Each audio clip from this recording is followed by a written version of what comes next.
বলিস না, আমার জন্য একটু পারফিউম এনে দে রে। শুনে রাখ হারামি, আজ যদি তুই গোসল না করিস তাহলে আমি এখনই বাবার বাড়ি চলে যাব রে। সখিনা তুই চলে যা রে। তবুও আমি গোসল করব না রে। বাবা যে আমাকে কি লোকের সাথে বিয়ে দিল রে, গোসলের নাম শুনলেই কাঁপে, আর সহ্য হচ্ছে না।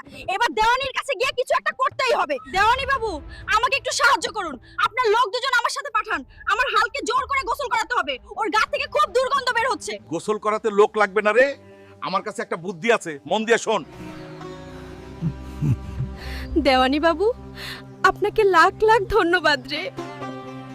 হাল্ক ভাই, তাড়াতাড়ি চল, তোর সখিনা গ্রামের পুকুরে পড়ে গেছে রে। তুই এসব কি বলছিস রে? সখিনা রে, আমি আসছি, আমি তোকে বাঁচাবো রে। কি রে আমার হাল্ক, তোকে তো আজ ভালো করে নাহিয়ে দিলাম। এবার সবাই দেখ আমার হাল্কের পাওয়ার। তাড়াতাড়ি সাবস্ক্রাইব কর, লাইক দে আর কমেন্টে হাল্ক রে লিখ।